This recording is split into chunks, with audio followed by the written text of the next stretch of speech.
In the wake of Attila the Hun's rampage through Europe, Europe's Christians searched for answers. Why had God allowed this?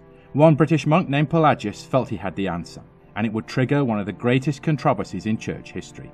Today we will learn about how a lowly British monk shook Christian theology to its knees. This is Knowledge Voyage. But before this video starts, don't forget to hit subscribe and hit the bell so that you can get all of our weekly videos about history. Thank you. In the 5th century, the fearsome Attila the Hun devastated the Western Roman Empire. He left behind looted cities, burning crops and screaming widows. The once mighty Western Roman Empire was now on the brink of collapse. To the newly Christian Romans, the question was why?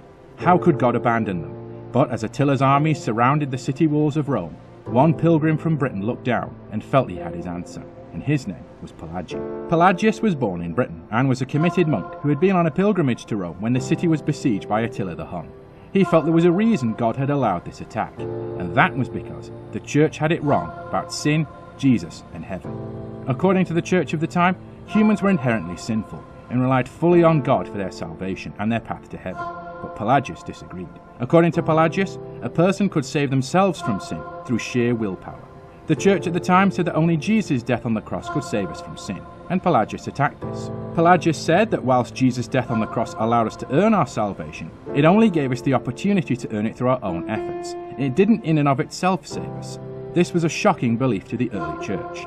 Not only was it recovering from the devastation of Attila the Hun and his armies, now it was being suggested that they had brought it upon themselves because of their own misunderstanding about God, Jesus, and heaven.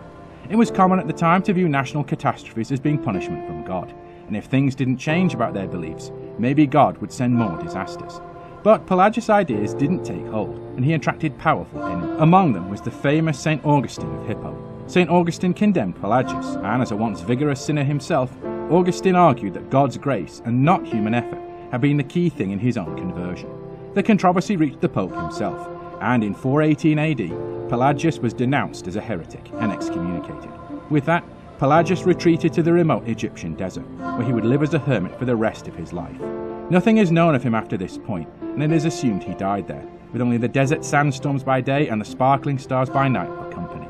Pelagius' ideas never entirely disappeared from the church, however, and even today there are a small number of Christians who hold to his ideas. His ideas also influenced later theologians, such as Arminius, whose school of theology, Arminianism, had some faint echoes of Pelagius' teachings. Whatever the case, Pelagius' encounter with Attila the Hun would go on to change church history forever. Thanks for watching everyone, don't forget to like, share and subscribe. Thank you.